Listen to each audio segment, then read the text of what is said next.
So, come on, where is it? Dave, it's your Idaho Central app here. Any chance you're missing a debit card? Let's get that taken care of for you. With ICCU's card control, you can turn any card off with the tap of your finger. You got it. And back on again. Out, out, out, out. The closest Idaho Central Credit Union branch is in your pocket. It's the fall kickoff sale at Lithia Ford of Boise. We're going all the way so you can score more for your trade-in and trade up to a new Ford truck or SUV today. Visit Lithia Ford of Boise, where Ford begins in Idaho.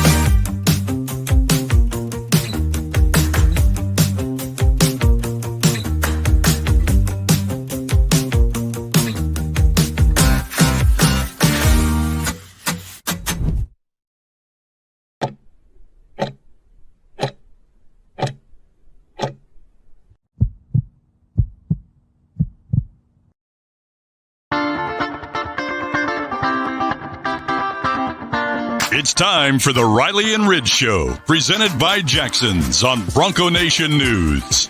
The Riley and Ridge Show takes you into the locker room and the coach's office, giving you a unique perspective on Boise State football from two guys who know a thing or two about what it takes to win on the blue.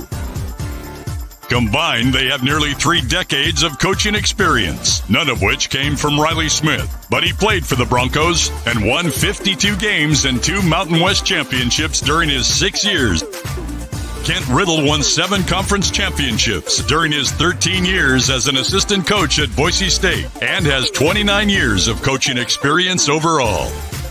The Riley and Ridge Show is presented by Jackson's, where 25 cents from each hot dog sold goes directly to the Horseshoe Collective to support Boise State student athletes. Visit a Treasure Valley Jackson's location today. Now, here's Riley Smith and Kent Riddle for another edition of the Riley and Ridge Show, presented by Jackson's on Bronco Nation News. What's up, Bronco Nation? Welcome back to another episode of the Riley and Ridge Show. We're out here at Jackson's, or the James, sponsored by Jackson's, and it's a Wednesday night. So we pushed it back so we could get all our special guests here, and it was well worth it. We got 3 former Boise State Broncos. We got linebacker Ben Weaver. We got receiver Thomas Sperbeck and DN Sam McCaskill. Appreciate you guys for joining us, man. Thanks for having us. Yeah, thanks for having us. Excited. It's awesome. Fired up, yeah. Great for the questions. Yeah, firing the questions. No holding back for these guys either. Yeah. But it's good. And you two are both in Boise, right? And then, Ben, you said you just came in from LA. I came in from Los Angeles, yes. Try to come back to Boise as much as possible to see these two. It's a boys' two trip. kids, and We've yeah. got a wedding this weekend. Oh, yeah. Shout out Brock Barr. Brock Barr. Oh, I Big love Brock. wedding. Yeah. Getting big married time. Friday. Got a bunch of the boys back in town. That's sick. Little reunion action. That's our, 3rd group wedding of the year. We just got married. Right? I just got married. Jake Rowe. Rowe. That kind of encompasses part of our crew. I did hear a rumor that Rowe was coming back into town. I haven't heard from him. So He is. Him and Blakely. And I'm a little upset. Oh, Blakely, too? He could have came back today, I think, but he was nervous that he was going to get put on the show, and he's like, He hates kinda He held off. camera He shy hates right stuff now. like that. So The funny thing about these weddings is all of the guests who weren't a part of the football team don't realize the amount of energy that our crew has. And the undeniable thing that's going to happen is shirts come off. Oh, yeah. And, we start slapping each other in the back of the neck, maybe in the face. throw people And, in the air. you know, There's a lot of airborne activity at these Oh, yeah. weddings. grandma, grandpa are like, what are these kids doing? Like, is this normal? They step off of the dance floor and they stand to the side and kind of look at us like zoo animals. Just a little judging. bit. Yeah. That's funny because the one wedding I've been to from a football player, shirts were off. Yeah. DJ Schramm took his shirt off, had another hair shirt on. We were like, 2 shirts. yeah. He's on Dimitri Washington's shoulders. We're like, dude, we're gonna get hurt before the season even starts. Right. That's awesome. That fires me up though. That I know that they're all like that now. I wonder like when that will stop. You know, like Tom, you have a kid. You have two kids. Sam has a kid. I have a kid. And you took your shirt off at my wedding earlier this year. It'll never stop. Sam had It's dad friendly. Sam's baby was 11 pounds. Yeah, he's big. He's a big boy. It's gonna be like y'all. It's gonna be our kids' weddings, and we're gonna do it. Guys, let's show you how it's done. That's probably very accurate. Rid still takes his off at weddings. For sure. It'll be gender. Depends on the occasion. Hey, if we're on a beach, Definitely absolutely. seen it happen. Oh, for sure. That fires me up. Tarps off in the comments. Yes, sir. Tarps off. Absolutely. Another big weekend for the Broncos. Obviously, big win. Oh yeah. I know you two guys were there. Saw you before and after, and again, great environment, right? So, why don't you guys just talk a little bit about that? And Weave, you haven't got to experience it yet, but I'm sure you get back up here soon. But just a little bit, talk about a little bit about the environment, and and then maybe a little bit about, we were talking earlier, just kind of the mindset right now of the team, where those guys are at and what's going on. I know Sam was talking earlier about how much this reminded him of the 14 season when he was also the Heisman front runner. A lot of carries, a lot of touchdowns. NIL money. Everyone's talking about me. I think we're actually talking about the 16 season, right? But 16. But why don't you guys just talk a little bit about the environment and the support from Bronco Nation? Sam, I know even hit on the sack, the D-line deal. Yeah. Oh yeah. Well, just the upgrades they made with the new video board and then the lights and the sound. I mean, that Washington State game was wild. One of the It was coolest so games much fun. I've ever been to, and we've obviously played in the stadium a ton, and it was so much fun to be at, and obviously they played great. So Unfortunately, this week the game was pretty much over by the time it got dark. Absolutely. I mean, from the very first touch of the game, you're like, this could get blown out early. And it sure as heck did. Like, that's a tough feat for the defense. I don't know if a lot of people recognize when the offense is scoring that quickly. You guys might need to put your just up. Actually, just put these on. You Yeah, can let's put go. them on or whatever, but Go full. Full OC, DC. Yeah. Tom, can we get a play call? Trips left. Actually, Porsche Dog, PTA. Horse dog. All day. Oh, there you go. One of my favorites. Tom may have scored on that play several times. First touchdown I ever had. Yeah. That play. But anyway. First of many. First of many. Lots of touchdowns. I don't think a lot of people realize how hard it is as a defense when your offense is rolling that quick. It's really hard to actually stop the team because the momentum's rolling in the game. They're trying to hit shots. They have nothing to lose at that time. So they're taking shots. And so you kind of saw that a little bit. The score got out of control, but looked good for the Broncos. I was talking to Tom about that before you guys even showed up. When the offense is really rolling, the defense is generally not going to have great numbers. Yeah. Because they get a lot more possessions, more plays. You're Tired. not to give up a big play, so it makes a lot of holes in the defense. And if a guy makes a one-on-one tackle, if a guy, you get a lot of tackles in space that are tougher to make after the zones get so big and all that stuff. So, the defense has been really good when they needed to be good, and I think they're playing their ass off. Still getting a lot of sacks, which Sam's got a good deal. You can talk about on that for a minute. Yeah.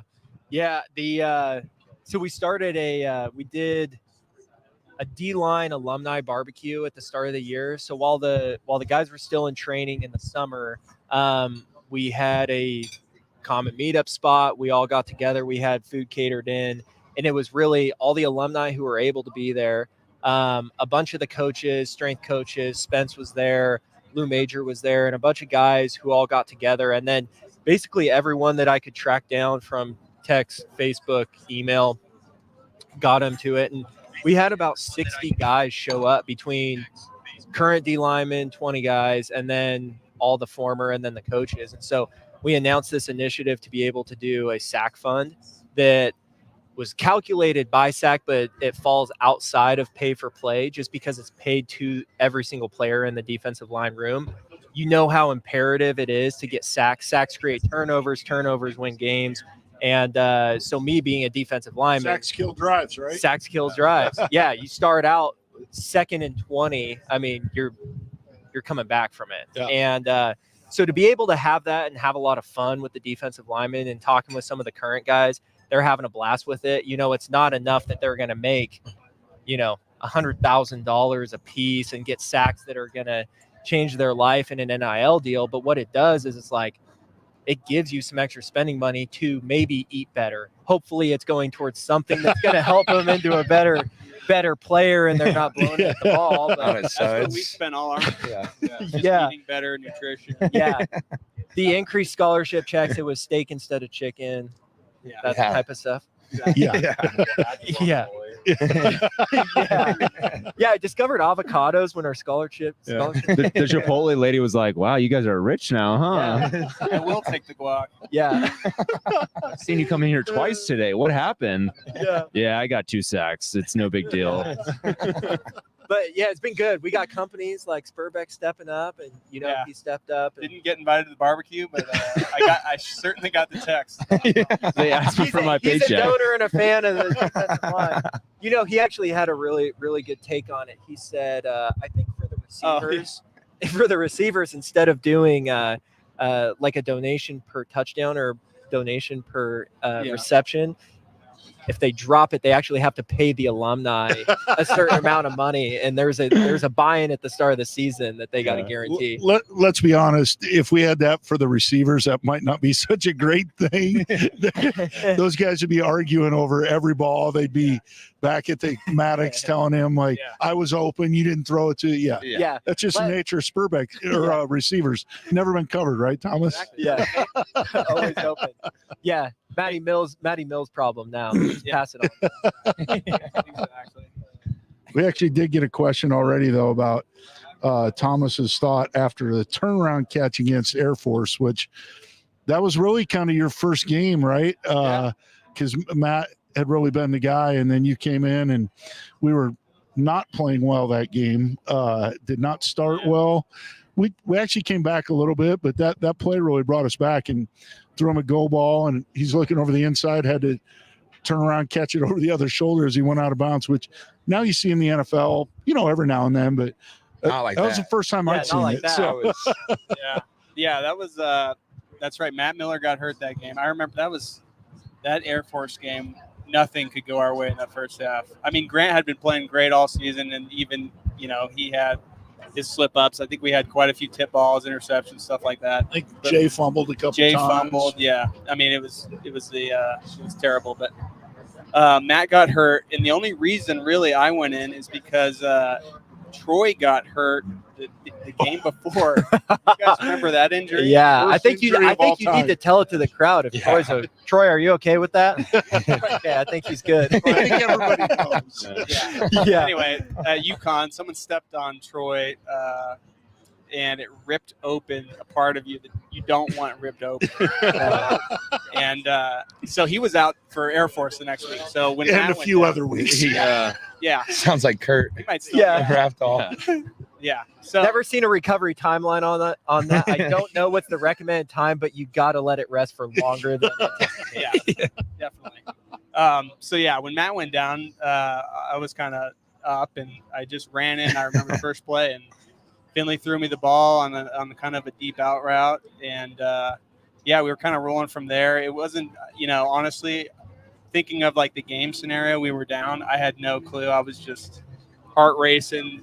First time really playing a big role on the team, and then that play came next, and it was just kind of a reaction thing. Well, and really from that point on, like Matt was done for the year.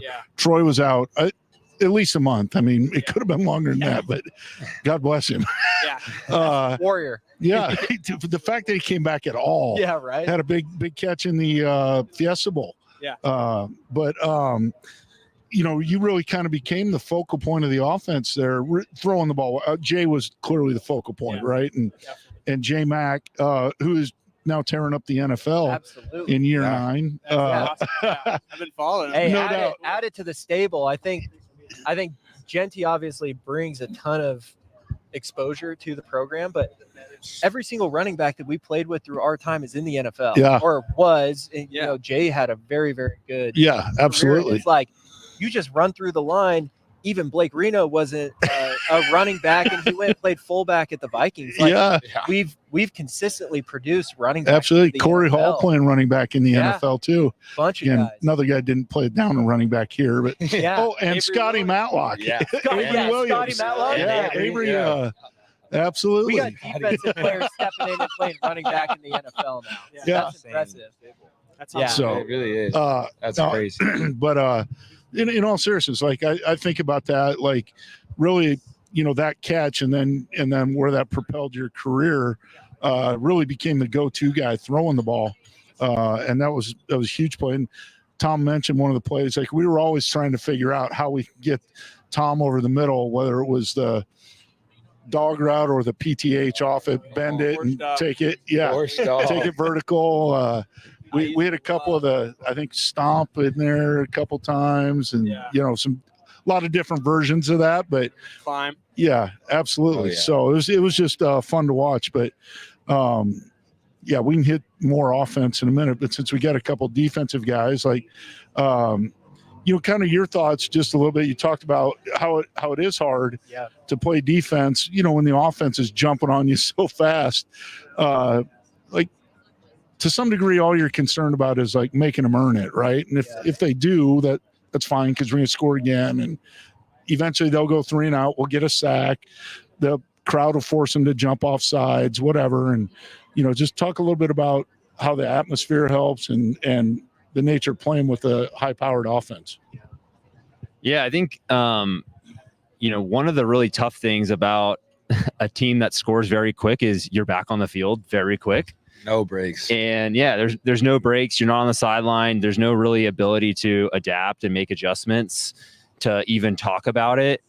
Now at the end of the day, it's fun because there's momentum with the team and you're going out there, but defense typically plays with a few levels deep. And so if you end up getting, the number 2s or number 3s out there, then, there's ability to have some exposure. And I think you end up seeing that just because defense, especially the defensive line, is trained to go 3 hard plays and then you're running off the field.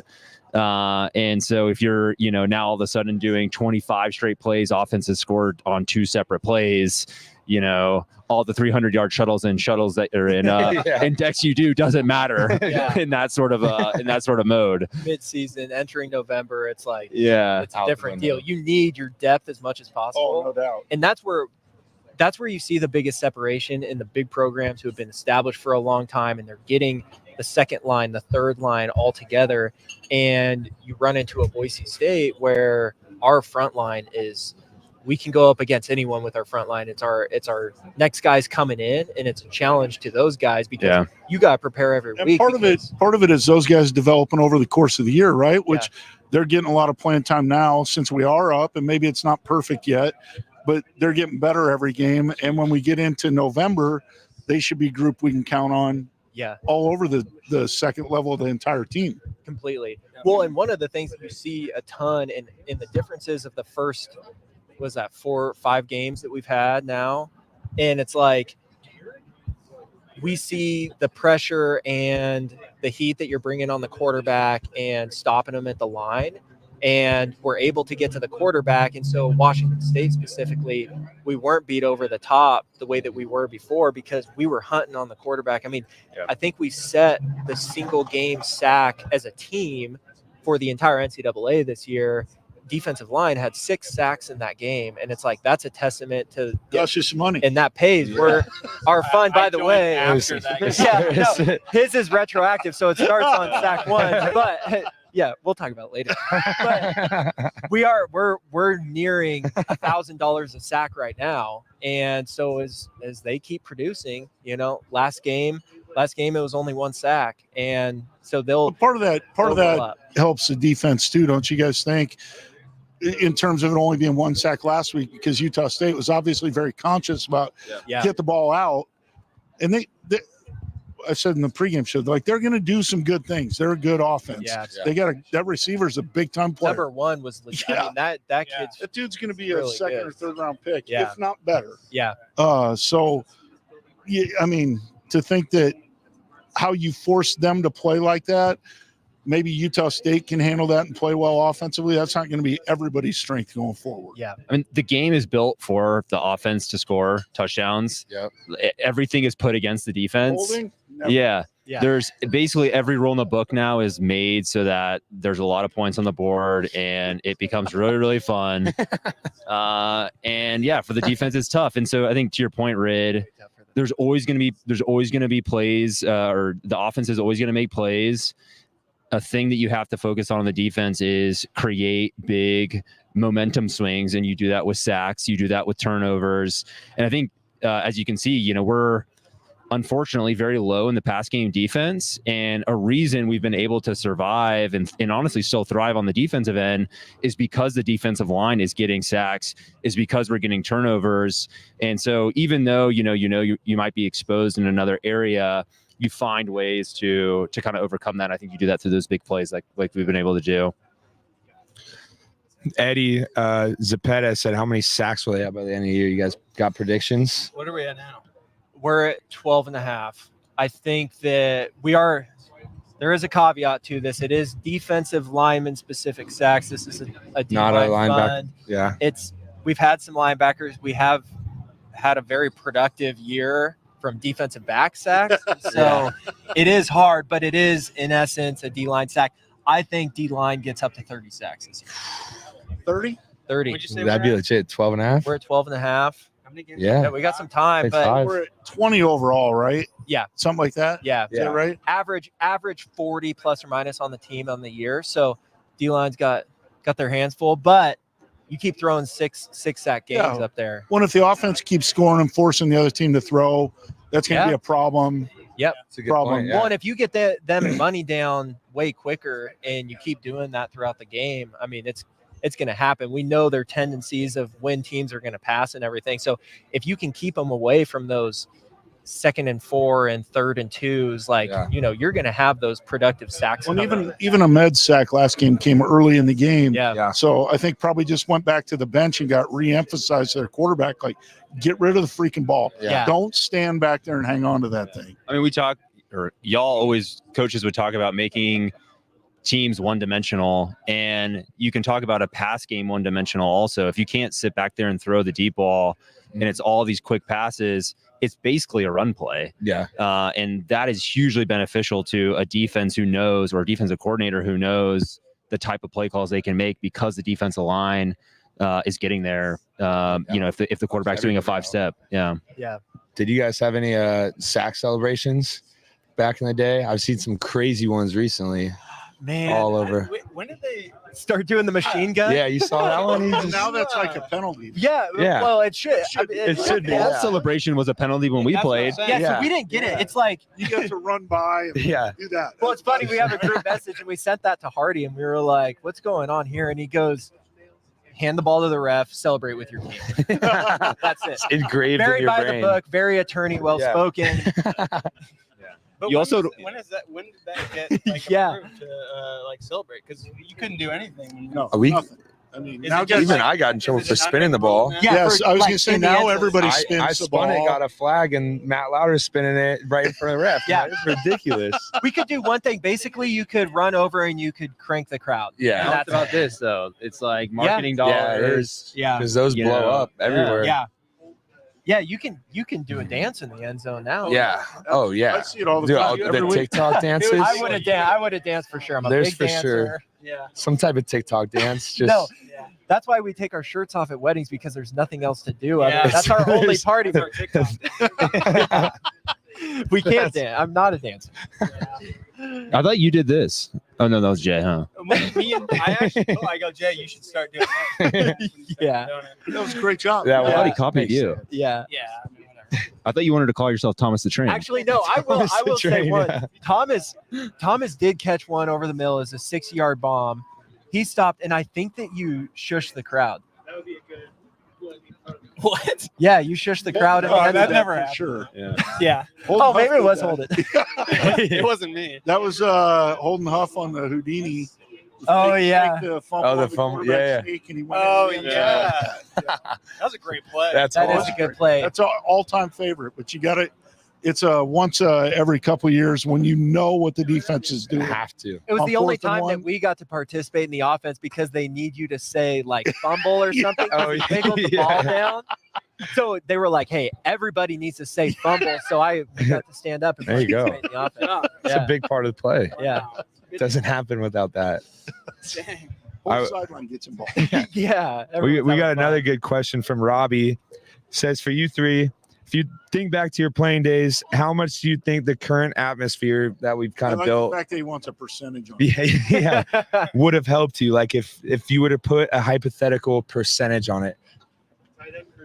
I think Yeah. atmosphere is huge. Yeah. But I mean, it's not to say that we didn't have great atmospheres either. We had some games where I was blown away at how loud the crowd was, and it definitely helped us perform. Yeah. Now, I mean, as far as me being in the stands watching a game, but I think even playing, I mean, Yeah. that Washington State game was incredible. Insane. It was insane. But yeah, the crowd plays a huge factor in the game. Right. Yeah. I think, though, back the 16 when we played Washington State, Yeah. and they jumped off sides like 12 times. Yeah, I mean, it was unbelievably loud. We didn't have the lights and all that, but Right. we had a packed stadium. Absolutely. Yeah. And I think they legitimately jumped off sides Yeah. like South end zone.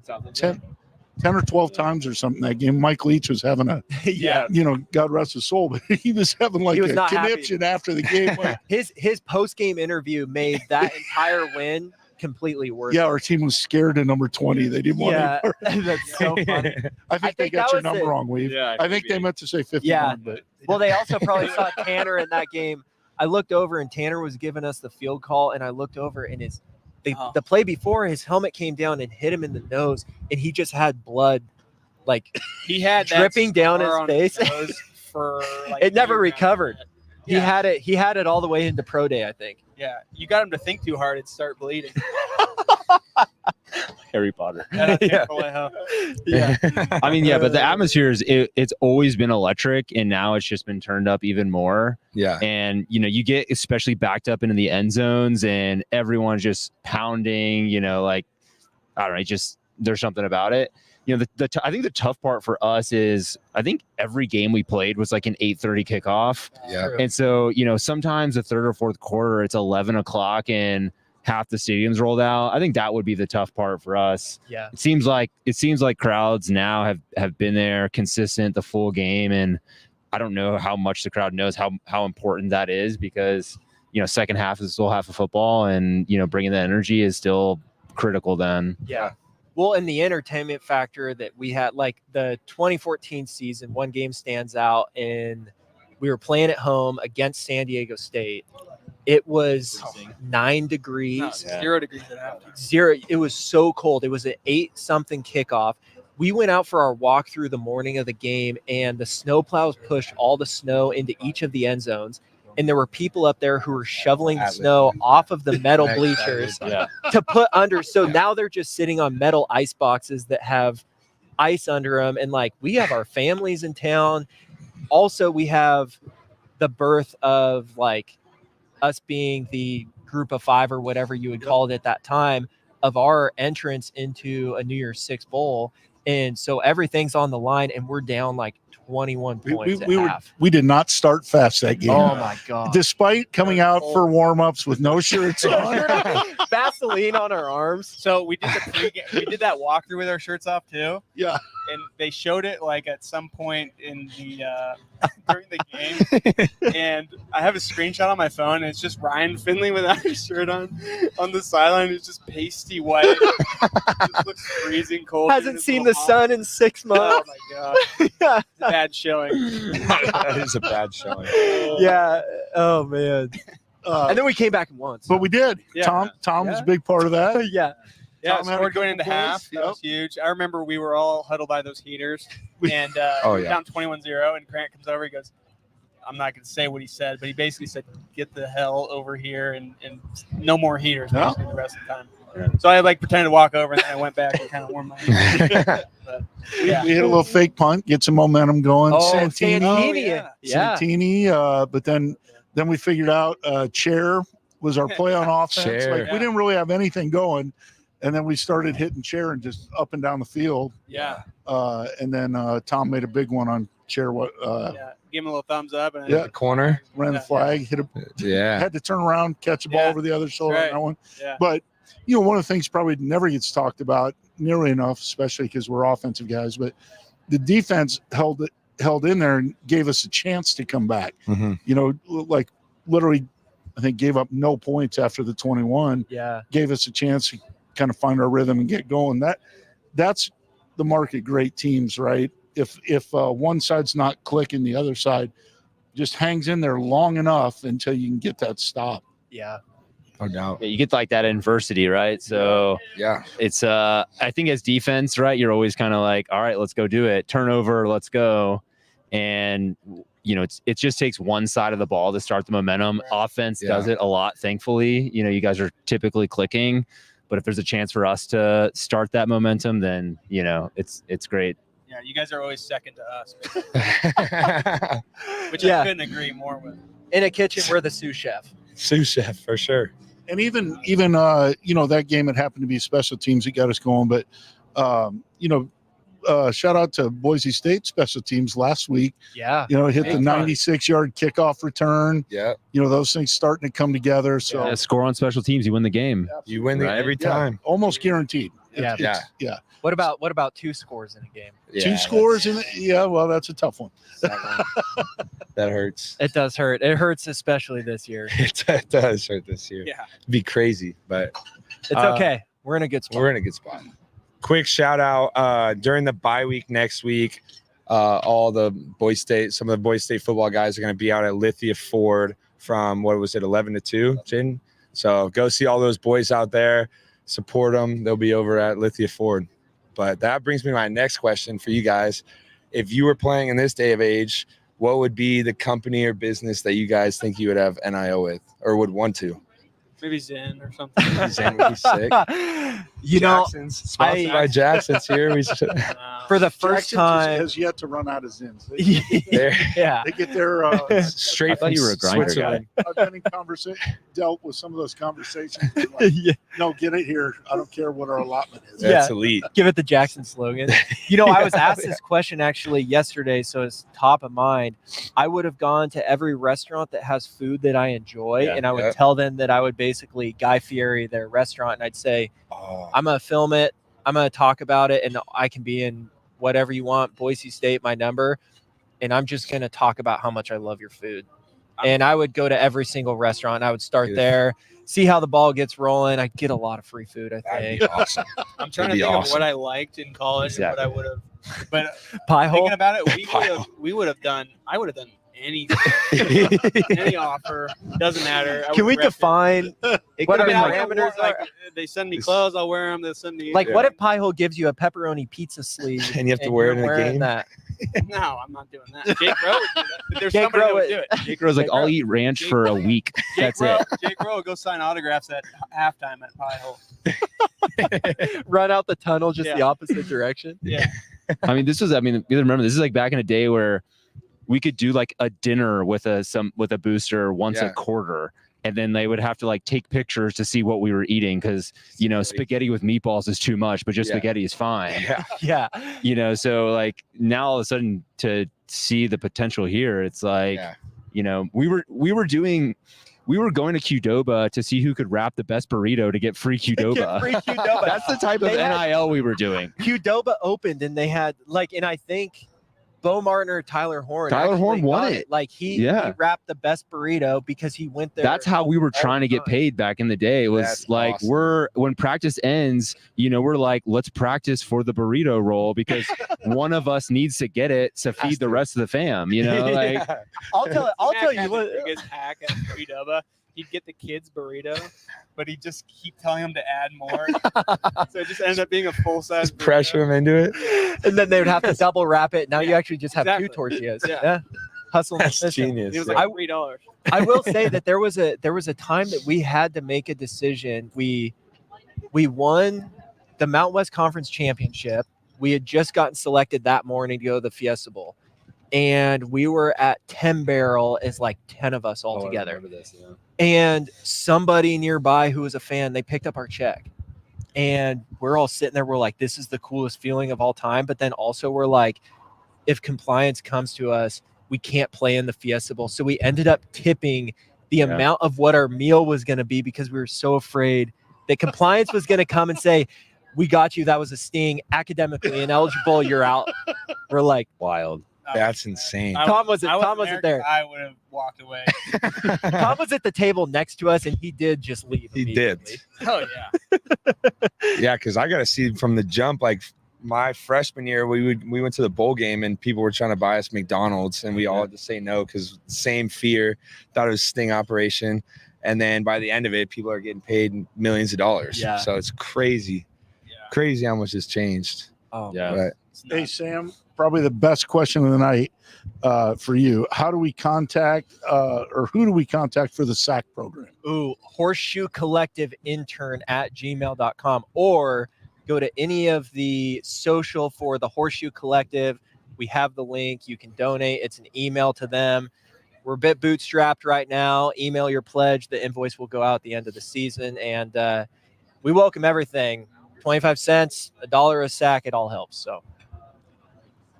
Tom, you got one started for the receivers yet for the offense? No. None of the receivers are going to agree to pay me every time they drop a ball. Brutal. that would be awesome. I was texting Sam about one for the linebackers. I mean, the tough thing is, linebackers are, at least I was making every single tackle. So, I can't necessarily, charge for that. No. That's actually true, right? Were you not leading the country in tackles at some point? Or? There were a lot of tackles in there. Yeah. I tried. Apparently it wasn't enough, but no, I think, Yeah, linebackers would be hard. I think I would do tackle. So what I was telling Sam is I think I want to do like $1 or $2 per tackle per linebacker plus like $50 per interception. Because interceptions at the LB level it's a really hard thing to do. We're just not putting a lot of those opportunities. And so if you can actually capitalize on it, it's huge. Like, I went through this like 3-game streak where I got interceptions 3 games in a row and then not one the rest of the career. Yeah. So it's like, it's super easy for defensive linemen because you could either pick TFLs or sacks and you can roll from there.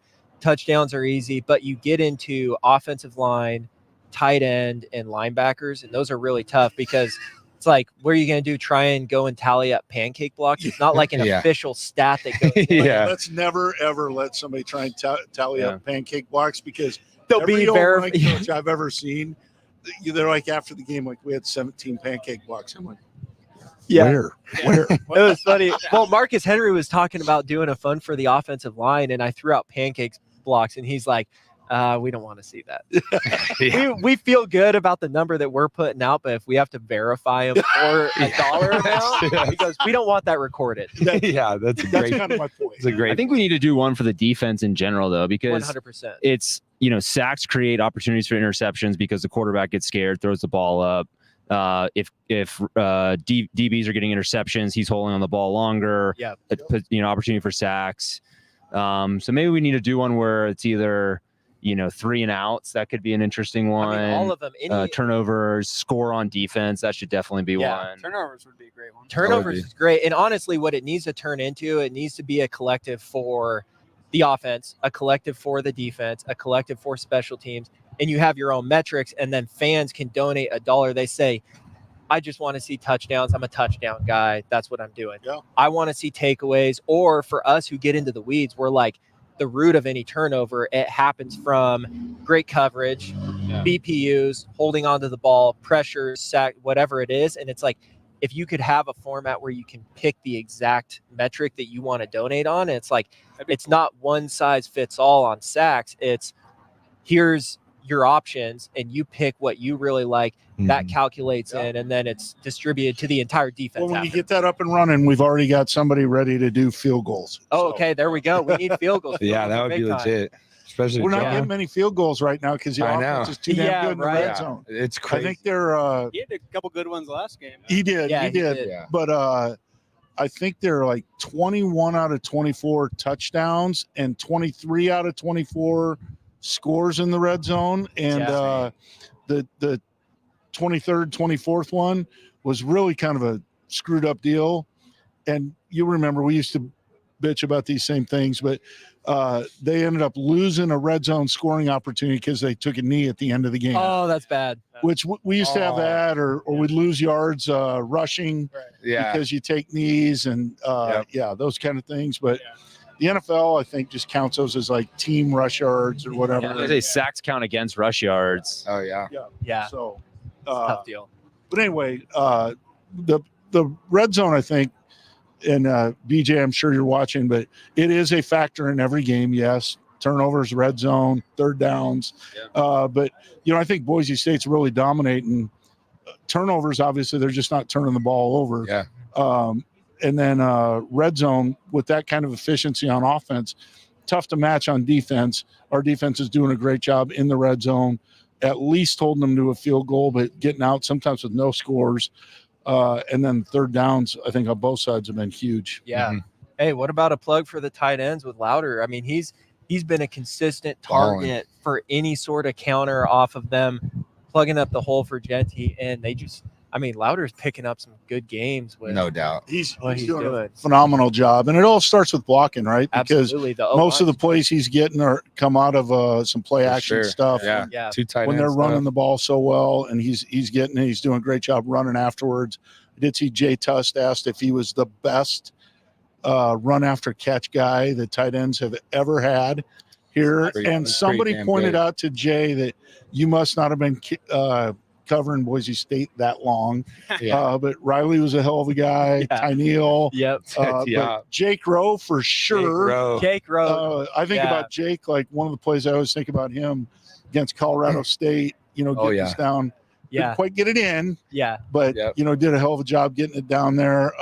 It's hard. He almost removed himself from being like yards after catch tight end because he was used at Wildcat and doing different things than just the normal tight end. So it's like, is he truly? And I'm just joking. Probably had he never gotten hurt in the first place, would have looked a whole lot different too. Because I think a guy that truly like battled to be healthy enough to be as good as he was, but if he never hurt his knee, we'd be having a different conversation. I feel like.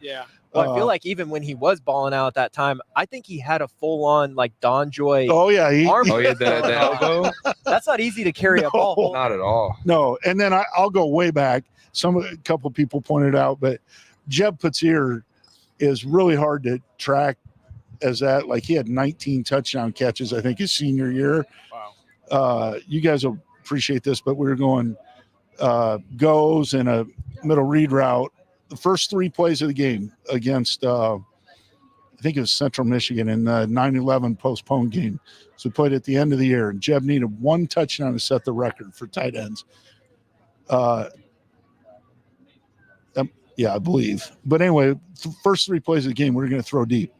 And first play, we get sacked. -10, and Hawk's like, we're doing it. Keep it on. Second play, we hit Jeb down the middle. He goes 90. Oh, my God.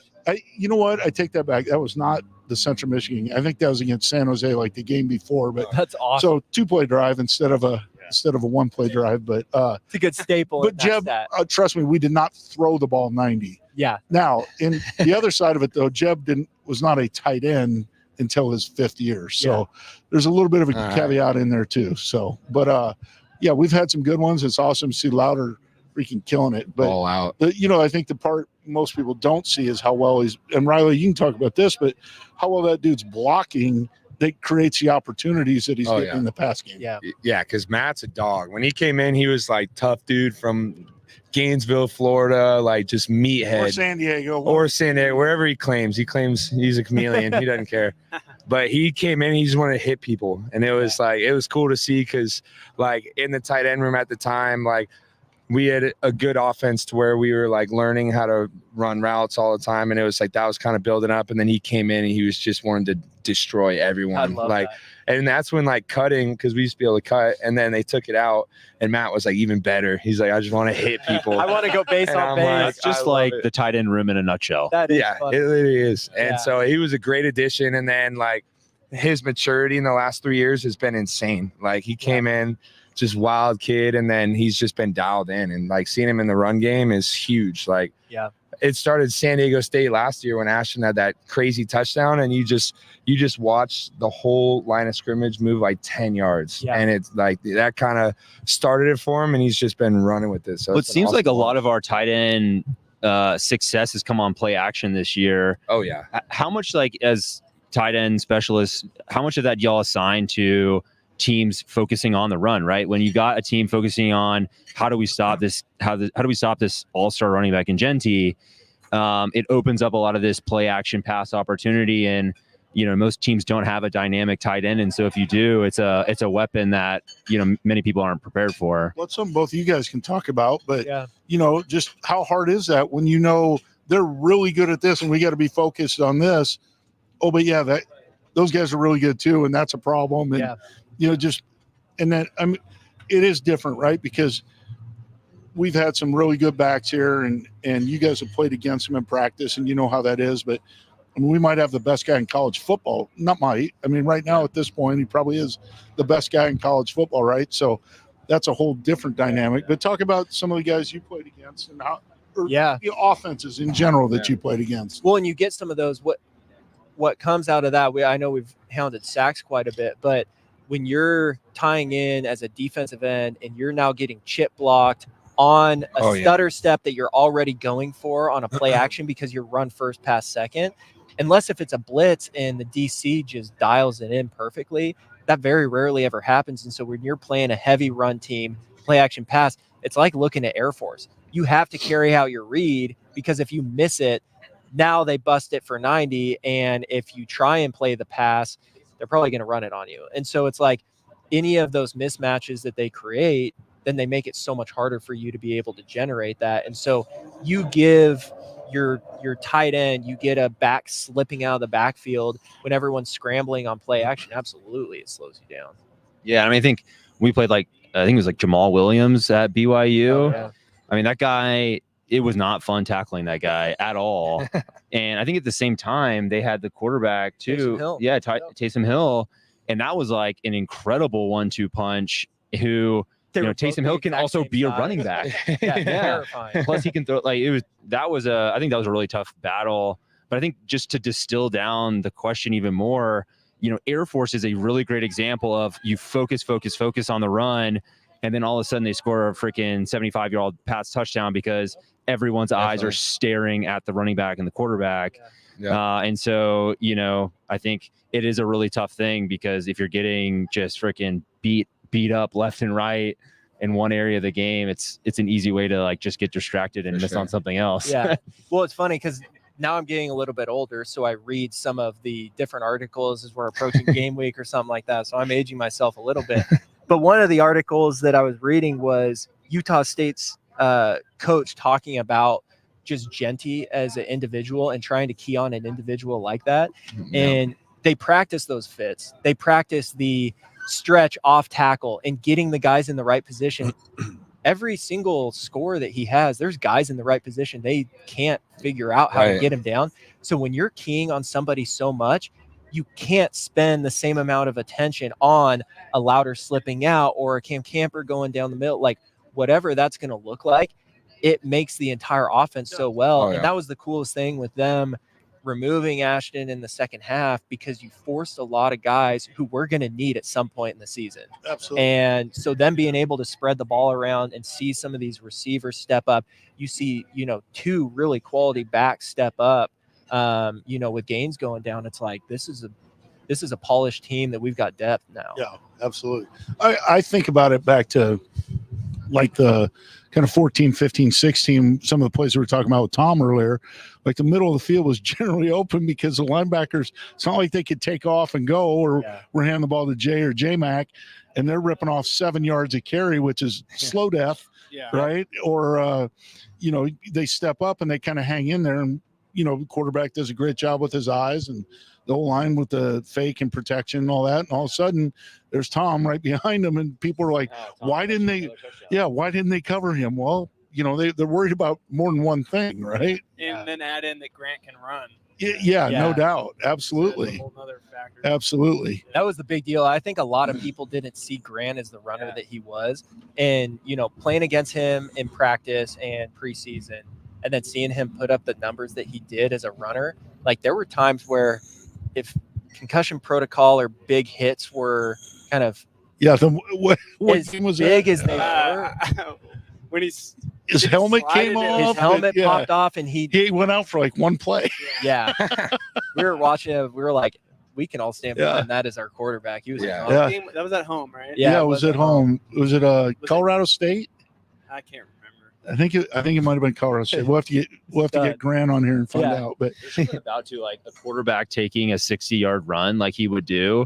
The energy you get on the sideline when you think about like the quarterback is the guy you can't touch. Like in practice, you're not even supposed to look at him. Basically, it's like if this guy gets a finger on him, you're running laps. And so to see a guy run and put his shoulder down, it just gets everyone excited. I think we're talking about Grant just in his ability to run the ball, and we were talking about San Diego State earlier, and I think about that game, the ice cold game. He closed it out with the run. I think it was a 4th down play where we offensively we kind of had a play that was a perfect play, but we'd only done it from the left hash. It was like the quarterback crush play. Oh yeah. And we're all is that San Diego State? I think so, because it was freezing cold. Yeah. And so over there in the huddle on the sideline, like, hey guys, can we pull this off from the right hash? We've never done it this way. And all the skill guys are like, it's funny. The linemen left and right's a big deal. The skill guys are like, either to the field or, or to the boundary, one of the two. Yeah. And we did that, and Grant, I think, got like a 20-yard run. I believe it scored, but that was like the momentum thing. And I think we probably hit a Giants pound at the end or something, Nice. but to get it going. Yeah. Oh yeah. We never got to Little Giants, unfortunately. Or maybe a fade. Yeah. Yeah. But anyway, we ran one fade while I was there. We just ran Giants the whole just so you know, fade least efficient 2-point play like in the NFL every year. I don't Unless every you have receiver Sperbeck wants out it, there. but doesn't work. How Now, often does the Moss actually happen? It doesn't. Yeah. Got another question here for Tom.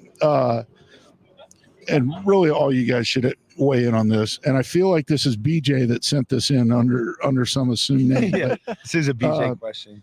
Question for Tom. Would you play Ashton until the 4th quarter every game, regardless of score, to chase the Heisman Barry Sanders record, or bench him at halftime if you're up big? We were just last game. I wanted him to stay in because I wanted him to keep his average of over 2, which I think he still did. But yes, he did. That's so tough. I think it's obviously the smart move is to not keep him in. But how huge would it be for him to break that record is the other side of it. Which talk about it like you're on the team instead of a fan. Yeah. What do you want to do? Win out and go to a big bowl game? I would pull him. I would definitely pull him. I will say I did watch the post game interview with Spence, and he was asked that question, and I 100% might have been. Yeah. I 100% stand by Spence's response because it was perfect. It is never about the accolades. If it's meant to be, he will find his way. He's already showing that, and he's sat out 2 full halves of football, and he's still here. I agree. You run him because if something happens, it goes back to what you were saying earlier too, getting those other guys reps in their playing time. You need it. Yeah. At some point, you're going to need them. Yeah. And they've been killing it too. What's the team's goal?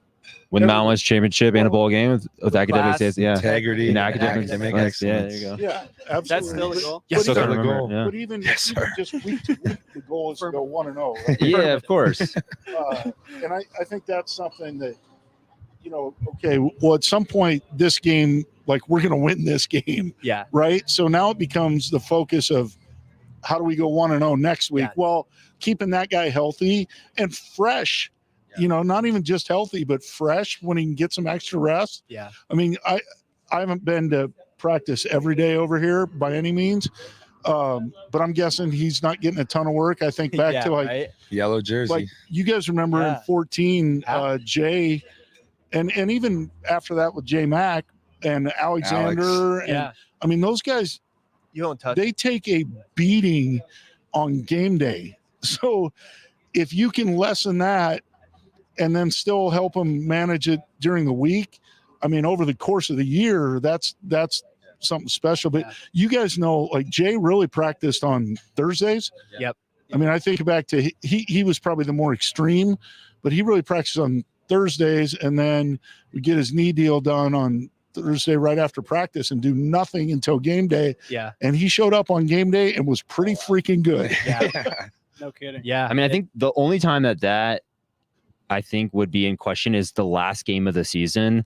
And he's close to hitting it. And I think you ask him, it's like, hey, listen, we're winning the game. Do you want to go in and try and do this or not? But, the goal of the game is to win, not for personal accolades. It's to go 1-0, as you mentioned. And, you're going to trade off someone staying in the game to get an extra 100 yards versus, potentially getting hurt. Yeah. And it's not, I mean, let's be honest about this whole thing.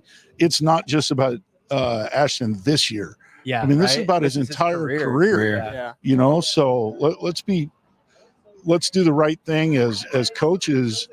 And when we need him, we're going to need him. But when we don't need him, we got to help him out. Well, if that is BJ, he wants to write about someone breaking the record. There's a selfish ask of that. BJ. Yeah. Yeah. We had a good question from our guy Nathaniel over here. He said, we're going to Hawaii this week. It's a tough game because there's a lot of distractions. You're traveling far. Kind of, what's your thoughts on like how to approach the game and your past experiences with it? Don't pee off the balcony. That's step one. Should be a little bit easier step to maintain during a regular season game. Bowl game, that's enticing. Oh man. I mean, I feel like going to Hawaii is like.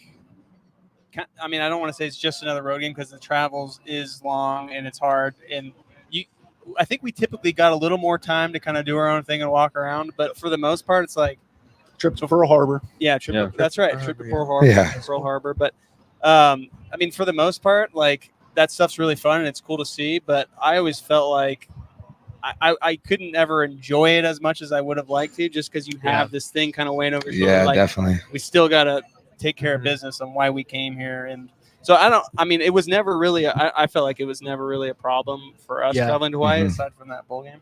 But I mean, I don't see it as an issue or like a distraction necessarily. I always thought best food, like the best road game, whether it's the hotel, like the post-practice meal. You're hydrated. They have the best fruit. The Canijo family showing up with plate lunches for everybody. That's nice. Yeah, and they gave us the grass skirts to travel in too, which was always awesome. Yeah, the coconut bras too. Yeah, you got the lay when you got off. I was again reading on articles on college football. Nate, this is a good question.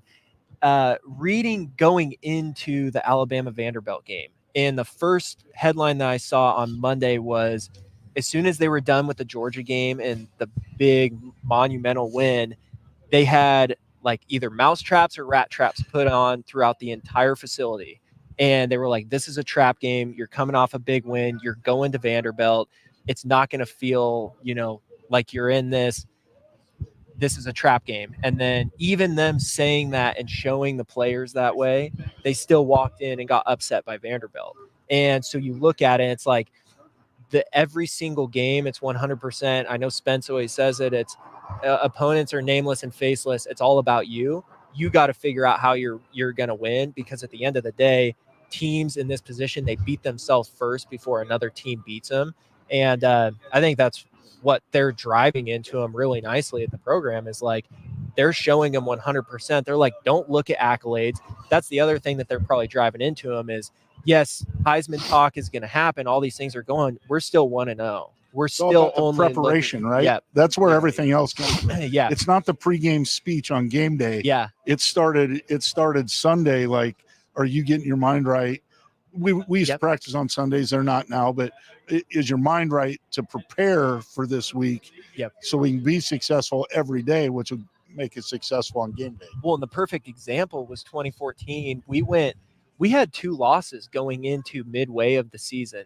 Game 4, I think. Game 4, and we had to turn it around. And at that time, nobody was even talking about trying to make it to a Fiesta Bowl. And every week it was 1-0. We're like, we don't know what the season's going to look like at the end of the day. 1-0, 1-0. Every single game, we had a dogfight at New Mexico. Yeah. And Those are fun games. those are Shootout, a legit shootout. Yeah. That was a shootout. Too. I think the New Mexico game was a 100-point game. And the we first were 4 plays of the game or something. Yeah. Well, and like I game. remember watching it. We weren't allowed to talk about rankings or anything, but you kept paying attention and you're like, holy cow, the other group of 5 teams stepped into the top 25. They lost the week that they got into the top 25. And so we kept watching every single week, and we didn't get that seat until like going into the Mountain West Championship game, and we had made it at that point. Yeah. And like, so you look at that, and all the rankings don't matter. Teams are only remembered in November. And so it's like, you got to find a way to get to November as healthy as possible. And then you win November, and it's going to take care of itself. Mm-hmm. Heisman, big game at the end of the year, like all that happens if you take care of 1-0. Yeah. Riley can talk about that a little bit from last year.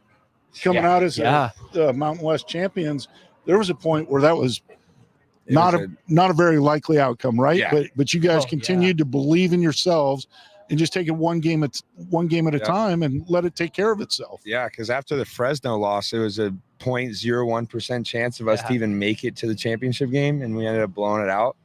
But that's the hardest part was – it was hard, but the guys were rallying because it's difficult when your goal seems like it's out of the picture. Yeah. Like a 0.01% chance where you're like, there's got to be a lot of crazy shit to make that's down this happen. So coming in that next week, it was tough. And then we all just kind of rallied around each other, and we're like, we're not going to go out sad. Like, we're just going to enjoy it. This is our last year of college football. We might as well. And it ended up working out. And Coach D said a lot of good stuff. He's like, just one more game, one more week at a time. Yeah. And let's just have fun. And it worked out. And it's crazy how stuff like that happens. But I'd be curious about if you guys felt this way. It's like in these championship seasons, there was always like a moment in the season where we found a way to win. And from then on out, everyone knew we were going to win. It was just a matter of how we were going to do it. Like we could in San Diego State, we were losing. You go into halftime, it's like, that's fine. We'll win. We'll find a way. Same way. It's like any game we could, I felt like our offense could have scored at any point we wanted to. Yeah. Colorado State. Oh my gosh. When we were done and you guys were at Colorado State, I remember we were washed up. It was the year after we were done. And I was like at a restaurant or something, and I couldn't hear the volume, so I couldn't hear what they were talking about. We were down by what? A lot. 4 touchdowns, 3 or 4 touchdowns. Tom, were you still there? No, that was the year after us. And Roe was there. That was why I was thinking you guys. Yeah. And you like, I remember checking out of the game. Like whatever I was doing, I went and did the ladder. Yes. Tough one for the guys. Not going to make it. Tough one for the guys. I think you were crying somewhere, but I was in the bathroom at the establishment crying. But I remember looking back up at the score, and like it was still playing off in the corner, and I was like, oh my gosh, this thing's going. It was overtime, right? Yeah. And that was an electrifying win. Yeah, I was thinking Tom was still there, but no, I remember at halftime, Harsh like literally. Every single person that walked in, he was like, we got this, one play at a time, one play at a time, one play at a time. Like the third play of the second half, we handed off to Alexander, blocked nobody on counter, like literally nobody. Like both pullers fall down. The guy we're supposed to trap the backer, he makes them both miss, goes 80. Yeah. And it's like, we got this. I don't know how it's going to happen, but we're going to win this. I think Keikoa had a big pick, or Kala, one of the two had a big pick. Yeah. Kind of just changed the momentum of the game, and all of a sudden you feel like, okay. And even when we lined up for the onside kick, you're like, we're going to get it. Yeah. We're gonna get Sed's going to find a way to do it. Yeah. So, but sorry, I got off track on the years, but you guys, just talk about the one moment of that. Yeah. Yeah. That 2014 season, coming off that Air Force loss, and then what is it, Nevada the next week? Yeah. And then I think It wasn't just a loss, though. Like, we were on the 1-inch yard line, basically, right? No, that was our senior year. That was senior year. Okay. We lost. I think we lost by 2 scores. we lost to them all. Even at home, too, yeah. Anyway, what were we talking about? Back to the fun times. Yeah, 2014, but when everything was good. Anyway, we had that Nevada game. That was an absolute shootout, too. Chaz Yeah. had that huge catch at the end of the game. Yep. J-Mac, that was the first game he played. Yeah, that's right. We pulled his red shirt after the Yeah. Air Force game. Wow. Yeah. Yeah, The start of J-Mac. And then I think we went to BYU after that, that sounds and we right. blew them out. Yep. It was a great game. And then New Mexico, I think. But all that's when it kind of that momentum, just like Yeah. we're talking about, it felt like we couldn't be stopped. And I don't know, it's going back to like what we originally talked about, how the defense, we start putting up points, we get off the field quickly. And you guys, I mean, you responded well too, but it's kind of goes back to that challenge of Yeah. feeding off each other, right? Exactly. I think about that in New Mexico when you're saying find a way to win, you find a way. Like we're in safe punt return, and Kamale blocks the punt. And we either scored or got it on the. I think we got it on the 1 and had a 1-play drive. But all these things like that, everybody just finding a way to make a way. And that was such an awesome feeling that whole year. I mean, right down to the last game where we kind of got up big. Tom had a big play. Chaz had a big play. Jay had a big play. Yeah. Troy Ware, I think, had a big play right before half. But, and then all the way down, like we didn't really do much in the second half offensively, but the defense like showed up big all the way down to the last drive. And it's like, we got this. Yeah. You didn't really know how it was going to happen. Yeah. Big game Bob with the big sack in there. Yeah. Yeah, we had a ton of guys who stepped up. Yeah. But it goes back to the root of kind of what you see in college football right now. You see all these big programs who piled so much money into their NIL program and getting guys out of the transfer portal and attracting people. But you're seeing those teams lose, and you're seeing them lose in these tight margins where those seasons we came together because we were together for 4 years battling it out in, our redshirt season and learning each other and how we operate, building those relationships. And so you're really fighting for the guy next to you and the group that you're there. If you're a one-off player and you show up into this locker room, you're there for you. You're going to get stats. There's something there in that program that's going to provide something for you. And what we saw was like, nobody wants to be the guy that disappoints completely. And like you're there. It's not that year. It was freshman year when you guys made the pact. Like, hey, we're in this together, and we're in this for the long haul. And offense and defense throughout the entire offseason and then fall camp, everything's so segregated, and we're not seeing offense very often. And so when you are in the heat of the battle and you're in the middle of that game, and it's like halftime, you're down, and the offense comes over to the defense and says, we need you, we're counting on you guys. It's like there's this camaraderie that happens. It was so special at that time when we played. Or it's like, or we got you, like we'll get a turnover, and it happens, and it's like, all right, it started. We're about to win. Well, and that's when like the big time celebrating in the locker room, throwing the water bottle. Yeah. We started crazy. that shit. Yeah. Did you guys start singing that? the fight song? Absolutely. Pringle did the Dougie. It was Pringle did. I've heard about Pringle had hit the Dougie. I mean, it was the post game, and we had I think who was it? Was it Mark Coyle was our AD at that time? Yep. Mark Coyle was in the locker room singing the fight song with us, and we were like, we're singing the fight song after these wins. We're throwing bars. We're going crazy because we need this feeling again next week, and we just kept doing it. Yeah. That's we could probably talk awesome to you guys about how that's been passed down. It's still I saw a video about it the other day. I was like, damn, they're still doing this. Like, they still do there is mold in that locker room. Absolutely. for sure. They got Dale's got everything covered up. Oh, does he really? Oh yeah. Because once you get older and you're at the front of the locker room, I'm like all my phone, all my stuff. Yeah, you're like protecting putting towels and shit. But it was, dude, I didn't know how long that went back to, but that was probably one of the coolest traditions at Boise State. So I appreciate you guys starting that. That was legit. And I got to see after one of the championships, we got to see Pringle hit the Dougie again. He brought it back out. He was hitting the nay. He was hitting everything. He basically hit every trending dance move on TikTok. In one spell, he just cameras on him. He's going. He studied him before. The next day, we were talking to him. He got in so much trouble. We're like, let me see it again. And he goes, I can't do it. Yeah. He goes, I don't know what you're talking After about. that, it was like all It's like Pitt almost fired me for that. So I don't do that anymore. That's legit, though. We got to wind this down a little bit here, but I thought this was a great question that you two guys, you played everywhere on the D-line, right? Yeah. And Weave, you are obviously in the middle of it, being a linebacker. Somebody really wants to know how sore Tom was after the Fiesta Bowl because he really balled out that game. I thought you guys would really appreciate that because I'm sure you weren't sore at all. Yeah, come on. We were out there. Hey, the scary thing about the Fiesta Bowl game is we talk about an offense blowing it out of water. Offense started out the hottest I think I've ever seen us. And we're in the Fiesta Bowl against Arizona, and we're like, we just came off the field, and we're playing at that time. We were playing 60, 70 snaps a game. Yeah. And there was one way that game was going to happen, and there was at some point Arizona's a good enough team. Yeah. They were going to come back. Yeah. But yeah, Tom put the team on his back for that one. We still call him MVP to this day. So he still gets it. If he's going through a tough day, we'll say, at least you were MVP of this. Yes. Well, his whole house, like the day after games, like they did a whole ritual. Tom would sit there, they would soak him with the scrub. They're like, no chores at Raintree the day after. Tom was sleeping. They were pampering him. I think Jake Crow did some feet massages. These are all true. Yeah. One person was feeding pepperoni pizza. The other from Pie Hole. From Pie Hole. There's the plug.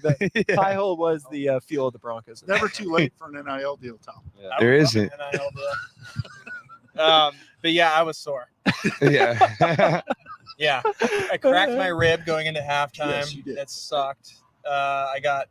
So we ran Pearl Jam that game. Yep. You remember that? Yep. And when we ran it on Fridays, it's just snap the ball. I'm just watching the ball, right, going down to try and down it. So we ran in the game for the first time we punted it. And I released on the outside, and I'm just looking up, not thinking anyone can hit me. So I'm just trying to find the ball. I'm like, I'm going to down this on the 1 yard line. It's going to be awesome.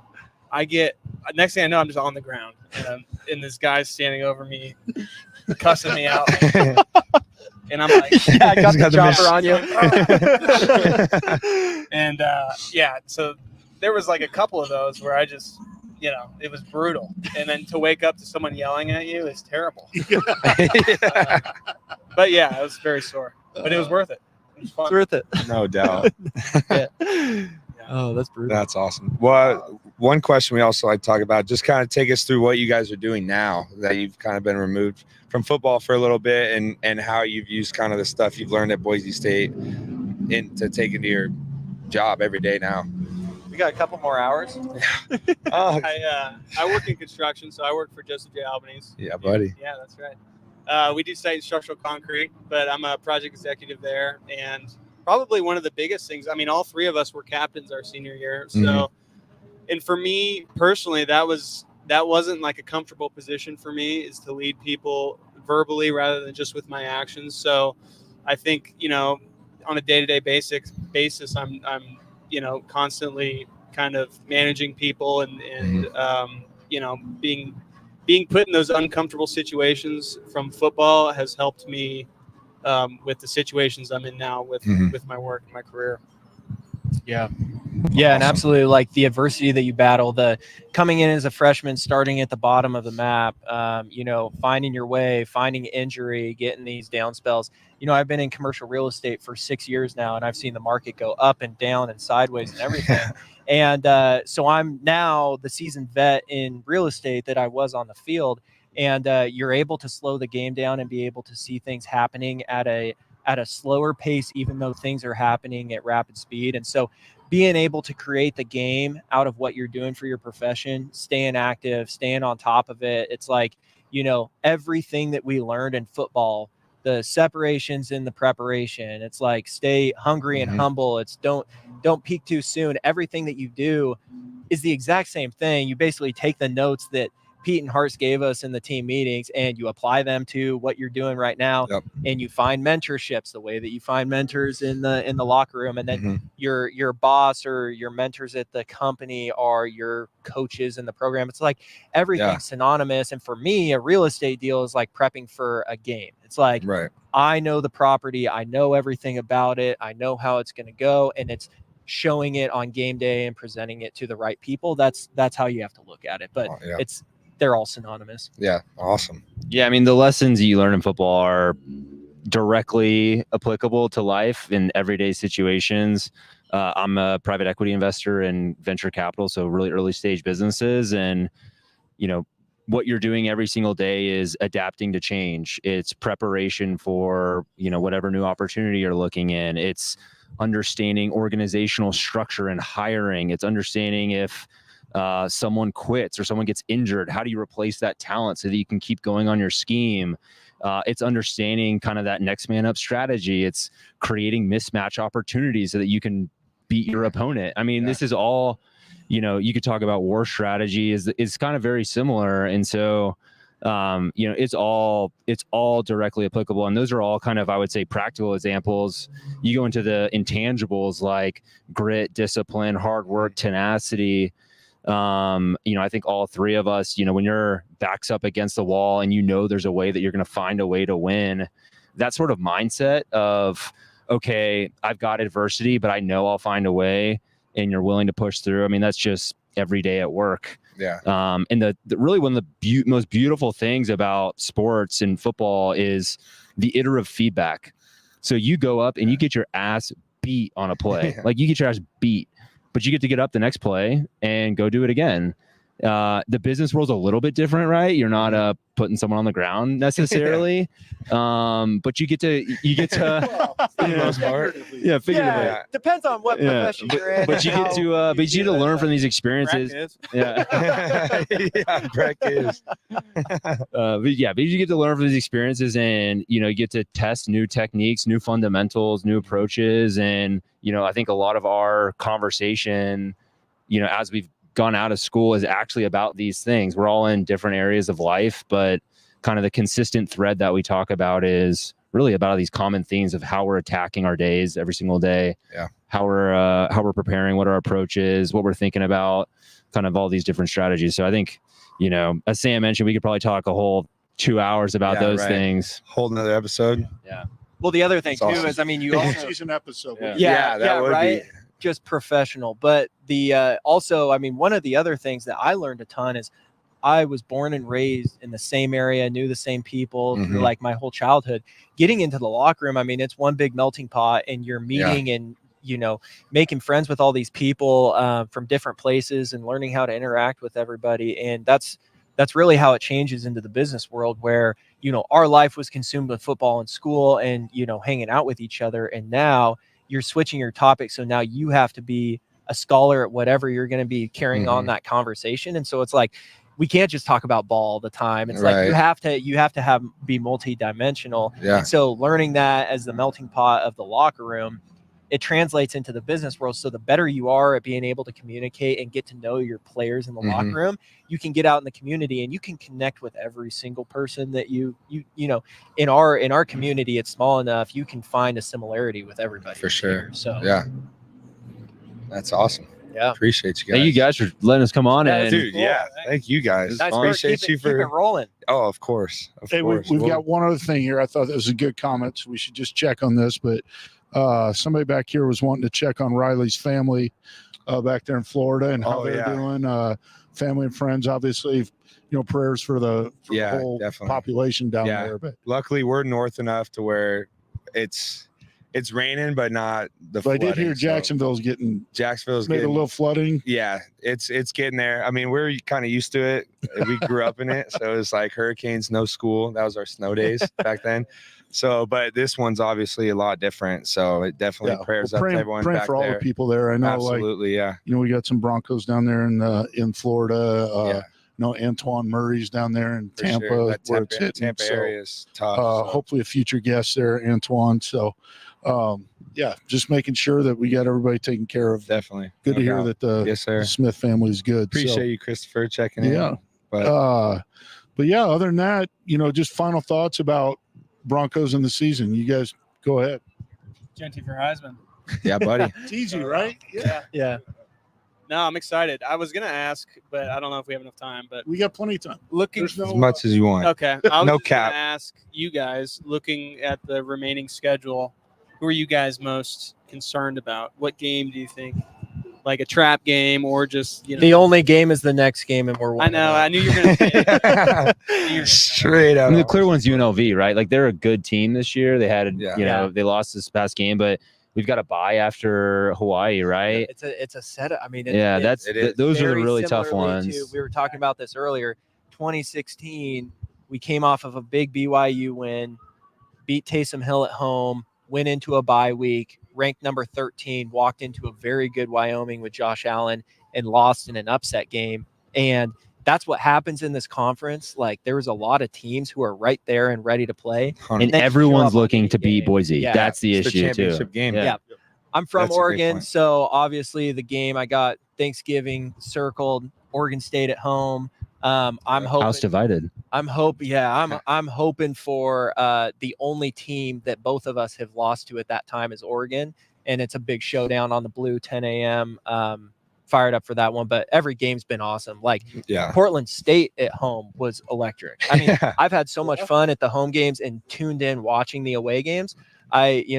Not super fired up on the 9 p.m. start. That's getting into my bedtime, but every single game they keep doing things that are so exciting to watch. There's so much in their story right now that you can get behind. It's like it's a good time to be a Bronco fan.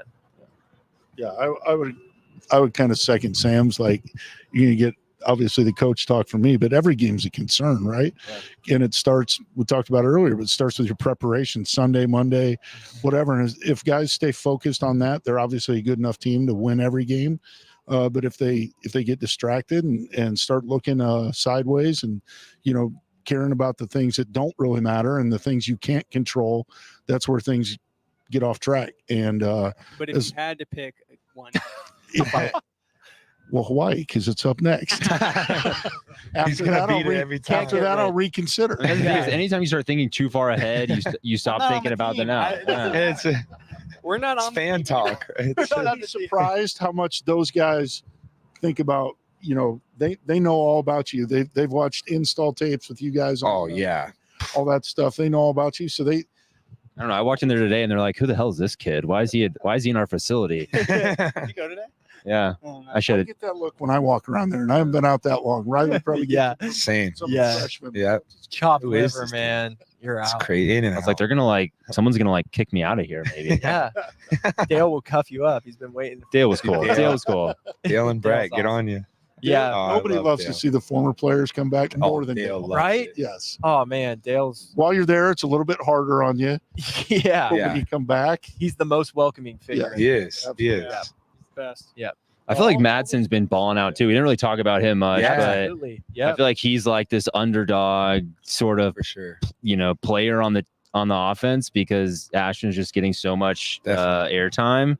But he's balling out, and I think it's just like this is a great, frankly, season for him to almost like in a low stress way get some really serious reps, get some really great confidence, and he plays so composed. Too. Yeah, like he's so sitting composed. back there and he's not rushed. He's not, forcing plays. He's when we've given him the chance to throw the ball, he's making really sound decisions. In my opinion, I'm not an offensive mind, but that's why he's playing. Yeah, I've been That's why very, he's leading very the conference satisfied. in efficiency and all that stuff. Sure. We generally don't talk about the quarterback because there's 500 questions about it. waiting. And That I don't know comments how and- to answer any of them. Yeah, well, the best way we answer is like, if you're not trusting Dirk Cutter, like, Yeah, right. we can't help you. Yeah, But I'm surprised we didn't get a question about that, or Yeah. other popular ones, or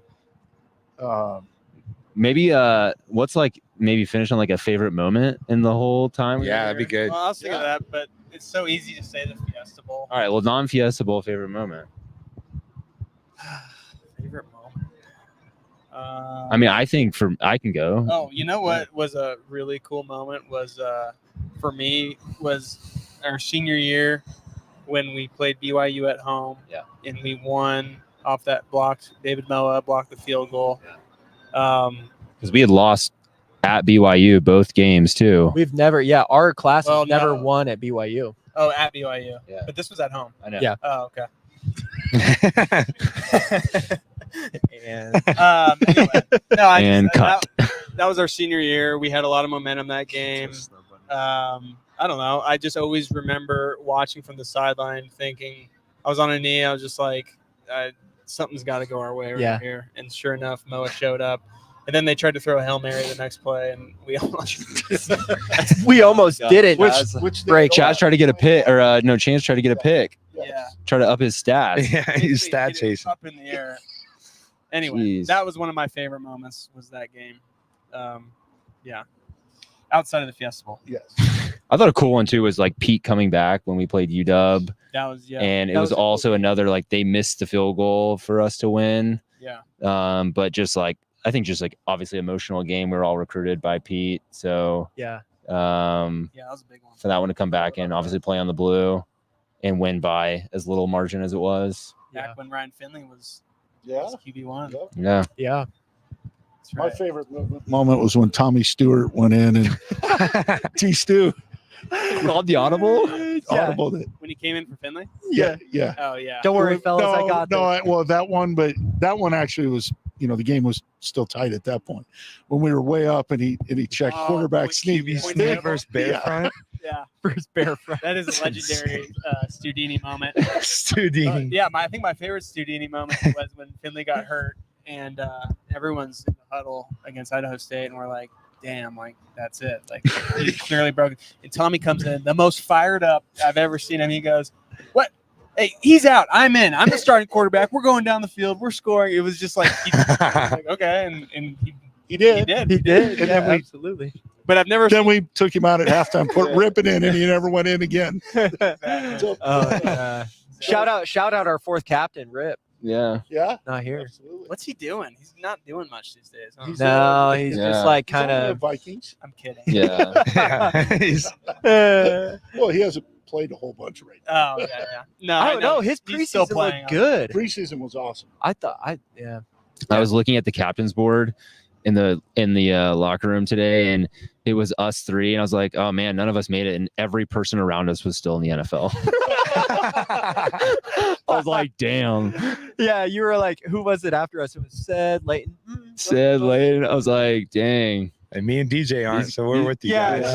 Yo, Well, it was like our side, you know. It just kept I was getting like, worse. dang. None of us did it. Yeah. Yeah. Oh, there were some. What's your moment, Sam? I don't know. I'm really struggling. You know what I think your moment would be? You carrying the hammer out of Oregon State. No, I can't be was that sick. selfish. That was incredible. that was one of the coolest things ever. The there was a moment our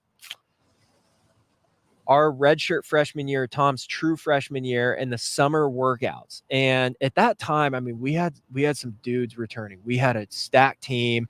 We had everything on paper to be that, call it 8, 9, 10 team, like the legacy that was laid just before we got here. We had the talent stack, the experience, the senior leadership, everything kind of leading into that. And there was a moment we would do the weight workout, and then everybody would go out and we'd run jingle jangles, and then we'd go up and run decks. And one of them, we came in for Max Week, and we had so much energy. Like, people were doing maxes, and then someone just started freaking out and started throwing weights everywhere. Let's go the deck. And people were like throwing chains up and hanging from the rafters in the VC, and like people were losing everything. They were like, get us to the decks. And like, the decks now. Saha had no other chance but to send us up there. And like, it was from the, like, the energy that we had. And looking back, if that season would have panned out to be incredible the way we all hoped it would have been, you know, that would have been the electrifying moment. But aside from that, it's so hard to think of anything other than each week moment going into the Fiesta Bowl, and then the fun of the Fiesta Bowl. Like, that was, Yeah, that's the best month of my life. Yeah. Literally. Yeah. Actually, there's a different moment. I think one of the best is, Tuesdays before team meeting, everyone is like rushing to get in there. There's like, basically 30 seconds left, and everyone's like, people are going through the training room, and Tom would still be in the hot tub every Tuesday. And we're like, how is he going to make it to team meetings? Like, everyone's running, like, we're going to find a way. And like, Tom just sitting there, he's like, what's up, guys? Like, just getting warm. I spent more time in that hot tub than anybody. My best friend. Who's your best friend at Boise State? The hot tub. The hot tub. Oh man. Thank That you is guys. awesome. Yeah, but that was some thank you fun. guys. That was some fun overtime. Seriously. Yeah. Epic. Hawaii. So Oh yeah. yeah, good luck to those guys. Absolutely. Be fun to watch.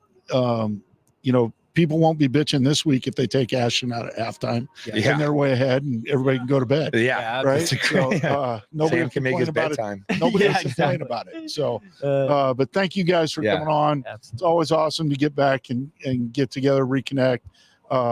Happy wedding day to Brock Bar. Oh, coming yeah. up. So Brock you guys Bar. have a hell of a time. It does. Shirts Make coming sure off. Boise- it does. Yeah, make sure Boise's still standing on Saturday. Yeah. Take Yeah. care of it. Emmett might not be. Yeah. The wedding's in Emmett. So. There you go. Tarps off. Tarps off. Tarps off for the bars.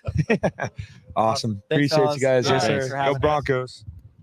Bronco Nation News is presented by RowPaint.com, Idaho Central Credit Union, Taco Bell, by Lithia Ford, The Blue and Orange Store, Western Collective, by Jackson's, Snake River Pool and Spa, Transportation Compliance Service, Bauscher Real Estate, Ridley's Family Markets, by Circa Las Vegas, Lean Feast, and by Timberstone Golf Course.